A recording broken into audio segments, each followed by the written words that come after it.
IV பேச்சை மறுபடியும் எடுத்து நாங்கள் சொன்ன பிளானுக்கே மேடம் ஓகே சொல்லி இதே டேட்டுக்கு போயிட்டு வந்துருங்கடான்னு சொல்ல மனசு ஒரே குழுக்குழுன்னு ஆயிடுச்சு. இங்கே 100 நாள் F4 வாக்கணுன்னு சவாலில் இன்றைக்கி டே 43.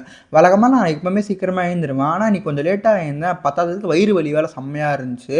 அதெல்லாம் என்ன பண்ணுறது, காலேஜ் போகலாமா வேணாமான்ற அளவுக்கு யோசனை. இல்லை கேட் இருக்குது, நம்ம வேறு படிச்சிட்டோன்றதால காலேஜ் போய் கேட் எக்ஸாம் எழுதிடான்னு முடிவோட காலேஜ் வந்து கேட் எக்ஸாம் எழுதிட்டேன். அதுக்கப்புறம் என்ன ஐவி பேச்சு தான். ஐவி பேச்சு கொஞ்சம் சூடாக போயிட்டு இருக்கிறதால மேடம் வந்து நாங்கள் சொன்ன பிளானுக்கே ஃபைனலாக ஓகே சொல்லிட்டாங்க. ரொம்ப குழுன்னு ஆகிருச்சு.